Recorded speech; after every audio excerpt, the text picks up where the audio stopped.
బేహద్దు పరం మహాశాంతి. బేహద్ ఆత్మిక పరివారం నాకు ఆత్మిక సోదరి సోదరులకు బాపూజీ దశరథ్ భాయ్ పటేల్ తెలుగు ఛానల్కు స్వాగతం. బాపూజీ స్వప్న శరీరం తోటి ఆత్మ ప్రయాణం చేస్తుందా? మరి సూక్ష్మ కారణ శరీరాలు ఎలాగా పనిచేస్తూ ఉంటాయి? స్వప్నంలో మరి మనం చూసేటువంటివన్నీ యాక్చువల్గా దాని యొక్క ఆత్మ భూమిక ఎలా ఉంటుంది అని నిన్నటి వీడియోలో చెప్పారు. స్వప్న శరీరం యోగ నిద్ర అంటే ఎవరైతే గనక డీప్ స్లీప్ చేస్తూ యోగంలో నిద్ర అంటూ అభ్యాసం యోగాభ్యాసం చేస్తూ ఉంటారు. ఆ వ్యక్తి స్వప్న శరీరాన్ని జాగృతం చేయటంతో పాటు దాన్ని యాక్టివేషన్ చేస్తూ ఉంటారు. దీని యొక్క స్వప్న శరీరం యొక్క అనుభవంని కూడా నియంత్రణ చేసుకోగలుగుతూ ఉంటారు అని చెప్తున్నారు. దాని నెక్స్ట్ కంటిన్యూషన్ సెకండ్ పార్ట్. బేసికల్గా మనము యోగమయంగా అయిపోయినట్లయితే, నిద్రాయోగంలో ఉన్నట్లయితే, ధ్యానము చేస్తూ నిద్రపోతూ పరమాత్మ వైపు మన మనసును లగ్నం చేసినట్లయితే ఆత్మ అనంత శక్తులను పొందుతూ ఉంటుంది. తమ లోపల అనుభూతి అనేది పొందుతూ ఉంటారు. డిఫరెంట్లీ కూడా తమ యొక్క మార్పు వస్తుంది. మీ యొక్క అజ్ఞానం నుండి, మీ భయాల నుండి మీరు బయటపడగలుగుతారు. భయాన్ని ఖతం చేసుకోగలుగుతారు. మీరు స్వప్నాన్ని కంట్రోల్ చేసుకోగలుగుతారు. మీకు చెడు స్వప్నాలు అనేది అప్పుడు రావు. చెడు స్వప్నంతో కూడా భయం ఉండదు. ఎందుకంటే మీ దగ్గర అనంతమైన శక్తులు ఉన్నాయి. ఇలా మరి ఏదైతే భయము అనేది లేకుండా ఇహంలో కానీ స్వప్నంలో కానీ ఉంటూ ఉంటారో అప్పుడు శక్తిశాలిగా ఉన్నట్టు. నాకు కూడా కళలు వస్తాయి, కానీ నేను ఎప్పుడు భయపడను. పామును కూడా చూస్తూ ఉంటాను. పులిని చూశారనుకోండి మీరు కూడా, నేనైనా సరే నాకే భయం ఉండదు అని అంటున్నారు అనంతభాయ్. ఎందుకంటే సబ్ కాన్షియస్లీ నేను అవన్నీ కూడా చూస్తూ ఉన్నప్పటికీ కూడా ధైర్యంగా ఉండేదాన్ని, స్వప్నం మార్చుకున్నాను అంటూ ఉన్నారు. ఇంకా మనం ముందుకు వెళ్ళి అర్థం చేసుకుంటే, స్వప్న శరీరము లాభము అవచైతన్యమైన మనసుని అర్థం చేసుకోవాలి. స్వప్న శరీరం వ్యక్తిని తమ అవచైతన్యమైనటువంటి మనసు, గాఢ నిద్ర యొక్క భావన అనేది ఉంటూ ఉంటుంది, సహకరిస్తూ ఉంటుంది. అంటే స్వప్నము తప్పు అని కాదు, దాంతో తప్పు వైపుకు వెళ్ళకూడదు. ఇప్పుడు సబ్కాన్షియస్లీ తమ లోపల ఏదో ఒక భయము అనేది ఉంటూ ఉంటుంది, ఆలోచన ఉంటుంది. మీరు ఏదైతే అవచైతన్యమైనటువంటి మనసు పైన పని చేస్తూ ఉంటూ ఉంటారో మీరు అర్థం చేసుకోండి. రాజా జనకుడికి ఒకసారి కళ వచ్చింది.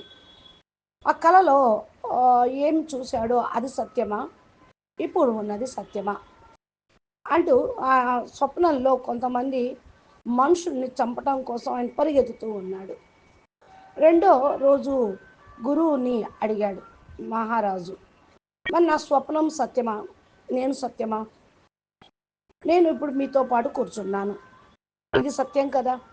మరి స్వప్నంలో నన్ను చంపడం కోసం ఎవరో వచ్చారు, నేను వాళ్ళతోటి యుద్ధము చేస్తూ ఉన్నాను, మరి ఏది సత్యం అన్నట్టు అని అడిగారు. స్వప్నంలో యుద్ధం చేశాను, కానీ అది మనసు లోపల పడిపోయింది.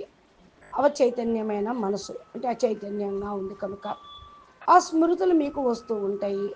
ఈ జన్మలో కానీ పూర్వజన్మలో కానీ ఏదైతే చేశారో చూశారో అవన్నీ స్వప్నావస్థలో వస్తూ ఉంటాయి. రియల్ లైఫ్లో అనేది ఉండదు.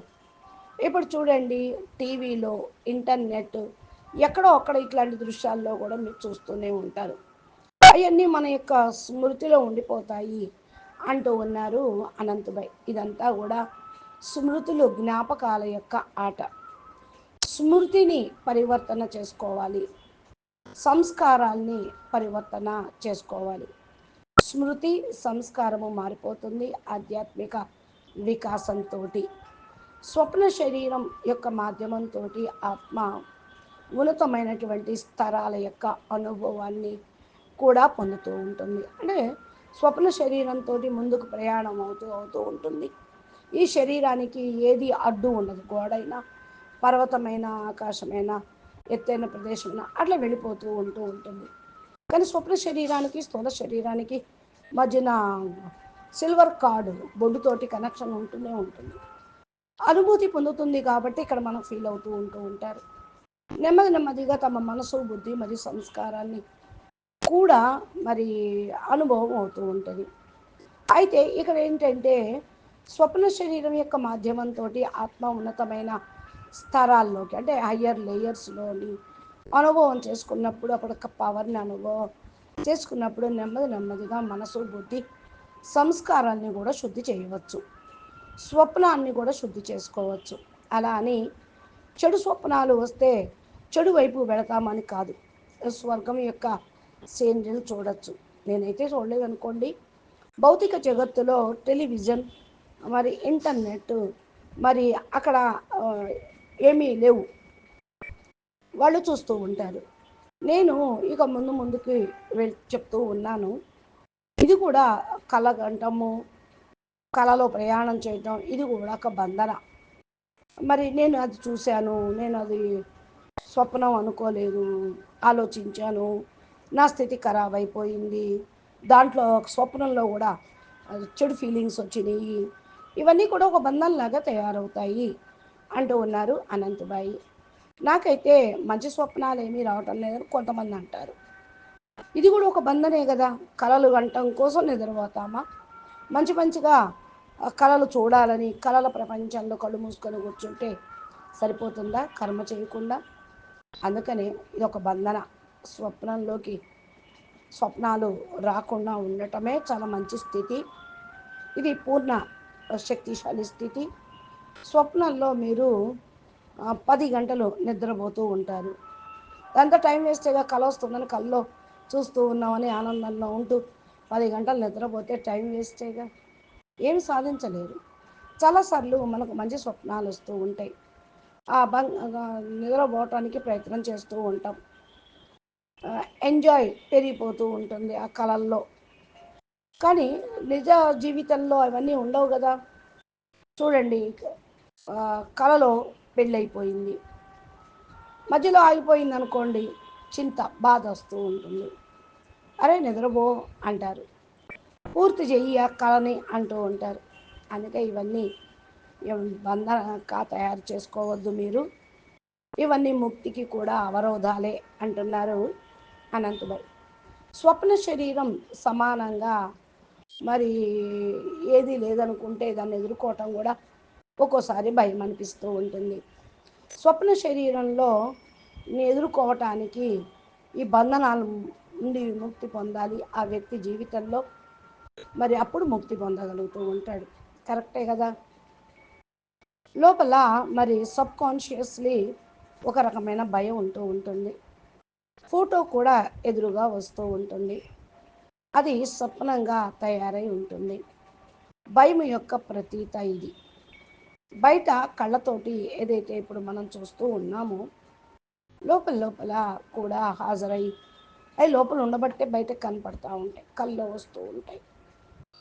అంటే మీ యొక్క మైండ్ మీద పనిచేస్తున్నాయి అనేగా, మీ పైన పనిచేస్తున్నాయి. ఇక కల్పన మరియు రచనాత్మకత, స్వప్న శరీరము, శక్తి, రచనాత్మక ఆలోచనలు, సమాధానము వెతుకుతూ ఉండాలి. ఇవన్నీ కూడా సత్యమే. ఇక ముందు ఇవన్నీ కూడా డ్రీమ్స్, ల్యూసిడ్ ల్యూసిడ్ డ్రీమ్ అంటారు. దీని గురించి నేను చాలా విన్నాను. ఆధునిక దృష్టికోణం కూడా దీనిపైన ఎంతో ఉంది. చెప్తారు కదా, ఢిల్లీలో షేక్ చెల్లి ఉన్నాడు, స్వప్నలోకంలో విహరిస్తూ ఉంటాడు.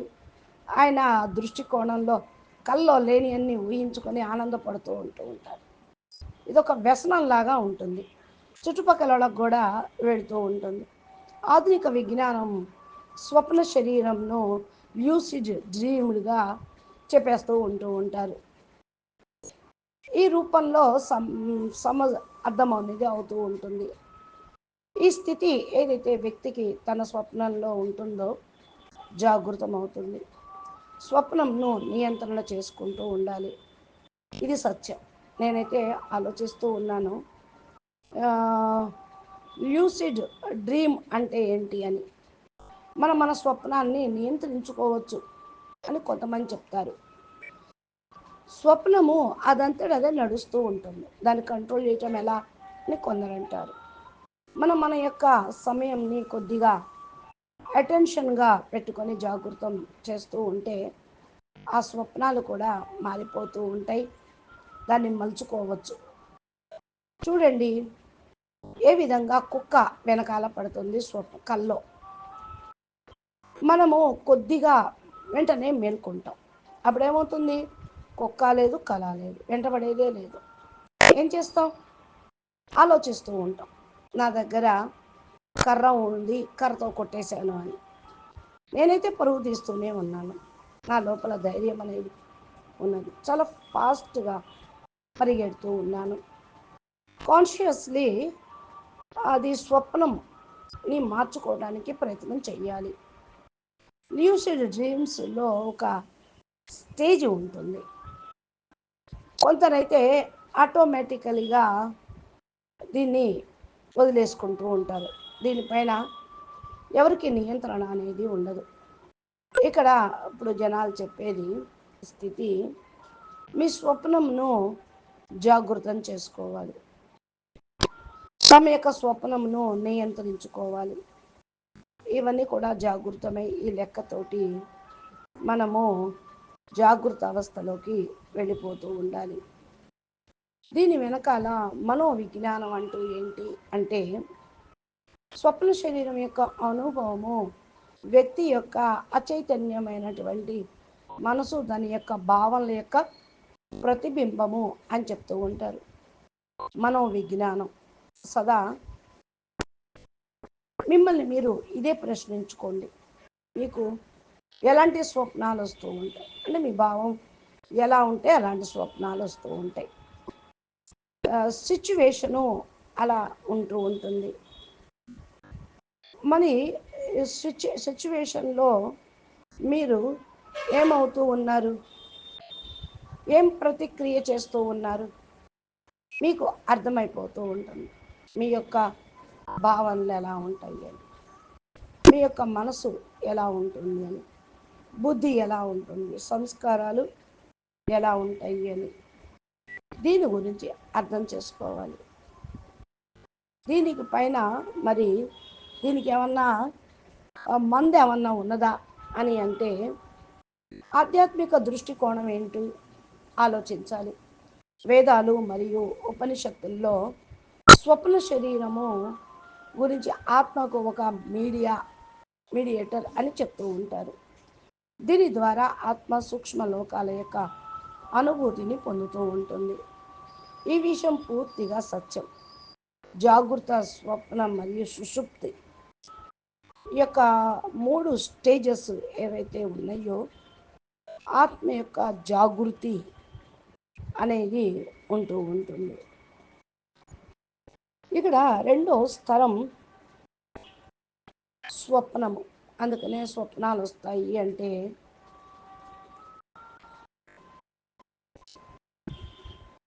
ఎలిజిమెంట్ అనేది ఏముంది, స్వప్నమే కదా, వస్తూ ఉంటాయి పోతూ ఉంటాయి, కాల్పనిక ప్రపంచం ఇదంతా. దీన్ని వర్ణన చేయలేము. స్థితిని బట్టి వాళ్ళ స్వప్నాలు వస్తూ ఉంటాయి, కొంతమంది ఇది కూడా చూడలేరు. ఇప్పుడు మిమ్మల్ని మీరు ప్రశ్నించుకోండి, మీకు ఏం అర్థమైంది? ఎవరైతే స్వప్నము చూడరో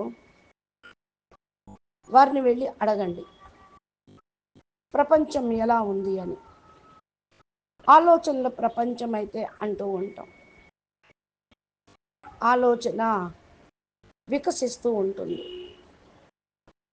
సెకండ్ స్టేజీ యొక్క విషయం జాగృత అవస్థ, స్వప్నావస్థ, సుషుప్తి అవస్థ. జాగృత అవస్థలో మనము రోజంతా కూడా కాన్షియస్ మైండ్లో ఉంటూ ఉంటాం. స్వప్నము సబ్ కాన్షియస్ మైండ్లో ఉంటుంది. సూక్ష్మ శరీరము స్మృతి దీని లోపలే ఉంటూ ఉంటుంది. సూక్ష్మ శరీరం లోపలే స్మృతులు ఉంటూ ఉంటాయి. అవి స్వప్న రూపంలో వస్తూ ఉంటాయి. సుషుప్తి అనేది కూడా చాలా డీప్ స్టేజ్. ఇక్కడ రెండు అనేవి ఉండవు, మొత్తం కథమైపోతాయి. స్వప్నము ఉండదు, జాగృత అవస్థ ఉండదు. డీప్ స్లీప్లో ఉన్నప్పుడు అన్నీ కథమవుతాయి. అందుకు వేద ఉపనిషత్తుల్లో ఈ విషయము అక్కడ చెప్పడం జరిగింది. భగవద్గీతలో కూడా చెప్పారు. ఆత్మ ప్రతి స్టేజ్లో కూడా స్థిరంగానే ఉంటుంది. ఏ స్టేజ్లో అయినా సరే, జాగృతి స్వప్న సుషుప్తిలో కూడా ఆత్మ స్థిరంగా ఉంటుంది. మరి ఏది ప్రయాణం చేస్తుంది? ఈ మూడు స్టేజ్ గురించి గీతలో కూడా చెప్పారు. ఆత్మ బేసికలీగా సాక్షి స్థితిలో ఉండి స్వప్న స్థితిని చూస్తూ ఉంటుంది. ఈ స్థూల శరీరాన్ని చూస్తూ ఉంటుంది, కారణ శరీరం కూడా. ఆత్మ అనేది అబ్జర్వర్, గమనించేది. అబ్జర్వేషన్ ఒక స్థితి అన్నమాట. జాగృత స్వప్న సుషుప్తి ఈ మూడు స్టేజెస్లో కూడా ఆత్మసాక్షి భావంలో చూస్తూ ఉంటుంది. ఈ మూడింటిలో సుషుప్తి జీరో అవస్థలోనే ఉంటూ ఉంటుంది. అందుకే దీన్ని చాలామంది సమాధి స్టేజ్లోకి వెళ్ళినప్పుడు జీరో స్టేజ్ వచ్చేస్తుంది అని అంటూ ఉంటారు. జాగృత మరియు స్వప్న రెండిట్లో కూడా ఆత్మ స్థిరంగానే ఉంటుంది, ఏమీ తేడా అనేది ఉండదు. అయితే ఎలా మరి ఆత్మ భయపడుతుంది అంటే, ఆత్మ ఏమీ భయపడదు. మనము నా యొక్క మనసు భయపడుతుంది అంటే అక్కడ ఏముంది? మనసు అంటే స్థూలమే కదా, ఆత్మ సూక్ష్మం. మనసు చాలా దుఃఖీగా అయిపోయింది అంటాం, ఆత్మ దుఃఖపడుతుంది అంటాం. చాలా తక్కువగా యూజ్ చేసుకుంటూ ఉంటాం. యోగ సాధన, స్వప్న శరీరము ఉపయోగం యొక్క సాధన ఉంటూ ఉంటుంది. బ్రహ్మాండం యొక్క ఊర్జ అనుభవం చేసుకోవటానికి కూడా ఇది ఉపయోగపడుతూ ఉంటుంది. స్వప్న శరీరమును జాగృతం చేసుకునేటువంటి పద్ధతి. ఫస్ట్ ధ్యానము అనేది చేస్తూ ఉంటే, ధ్యానంలో స్వప్న శరీరం జాగృతం అయిపోతూ ఉంటుంది. స్వప్నాలు జోరుగా చూసినా ఆ స్వప్నాలు రాసుకోవటంతో కూడా స్వప్న శరీరం యొక్క అనుభవము మంచిగా అనిపిస్తుంది. దీనికి పద్ధతి కూడా చెప్తూ ఉంటారు. సకారాత్మక ఆలోచనలు అభ్యాసము ఉంటే స్వప్న శరీరం శక్తి ముందు జాగృతం చేసుకోగలుగుతూ, సకారాత్మక ఆలోచనలు ఉన్నట్లయితే ఈ అభ్యాసం చాలా బాగుంటుంది అని. ఇకపోతే ప్రాణమయ శరీరం, యోగము ప్రాణమయము యోగ శక్తితోటి వ్యక్తి తన సూక్ష్మ శరీరమును కంట్రోల్ చేసుకోగలుగుతూ ఉంటారు, నిష్కర్మ కూడా చేయగలుగుతూ ఉంటారు.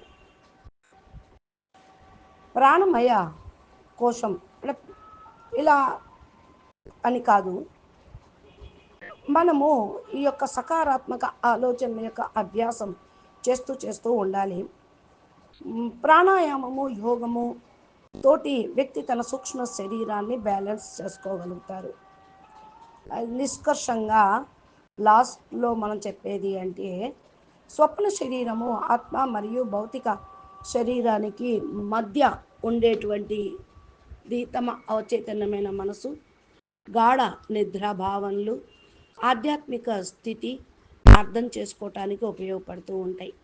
ధ్యానము మరియు యోగము యొక్క సాధన మాధ్యమంతో స్వప్న శరీరంను నియంత్రించుకొని జాగృతం చేసుకోవచ్చు. దీనితోటి ఆత్మ హయ్యెస్ట్ లేయర్స్ తోటి అనుభవాన్ని పొందుతూ బేహద్ పరం ఉంటుంది అని మహాశాంతి చెప్తూ అనంత్ ఉన్నారు. భాయి పరం భయం శాంతి. గురించి చెప్తూ బాపూజీ భయపడినట్లయితే దశరథభాయ్ మీరు పటేల్ ముందుకు తెలుగు ఎలా ఛానల్లో వెళ్తారు, భయపడితే బాపూజీ చచ్చిన వాళ్ళతో సమానం అంటే డర్ అద్భుతమైనటువంటి గయా తో దివ్య మర్ జ్ఞానం, గయా. బేహద్ ఈ యొక్క జ్ఞానం, భయాన్ని ఆపడం బాపూజీ కోసం ప్రయత్నం హయ్యర్ చేయండి. డైమెన్షన్లు మీ తను లోపల టైం ఇది ట్రావెలింగ్ ఒక చేసి ఆటలాగా దివ్య దృష్టితోటి ప్రారంభమవుతుంది. మీ ఆత్మస్వరూపంలో ఉండి ఆలోచనలు మార్చుకుంటే మీరు చూసినటువంటి భయాన్ని ఎన్నో వీడియోలు మా ఎదుర్కోగలుగుతూ ఛానల్లో ఉంటారు. తెలుగులో స్వయం మిమ్మల్ని చెప్పబడి మీరు ఉన్నాయి. ఉన్నతమైన మీరు స్టేజ్లోకి మా ఛానల్ని తీసుకొని వెళ్తే సబ్స్క్రైబ్ చేసి ఈ గంట భయం సింబల్ని నుండి మీకు ప్రెస్ స్వతంత్రం చేస్తే లభిస్తూ నోటిఫికేషన్ ఉంటుంది. రూపంలో ఈ భయము మీకు అనేది మీ లోపల అందుతూ ఉంటూ ఉన్నటువంటి ఉంటాయి. అజ్ఞానంతో వల్లే వస్తుంది. కనెక్షన్లో ఉంటూ మనం ఉండండి. ప్రకాశ మీకు ఈ స్వరూపులము వీడియో నచ్చినట్లయితే అన్నప్పుడు ఇంకా అంధకారం ఎక్కడిది, లైక్ చేయండి, అజ్ఞానం అందరికీ ఎక్కడిది. షేర్ మీ చేయండి. లోపల శక్తిని పరం మీరు శాంతి. చూసుకున్నట్లయితే నమస్తే, ఆత్మ ధన్యవాదాలు. అనంత శక్తులని బేహద్ పరం మహాశాంతి.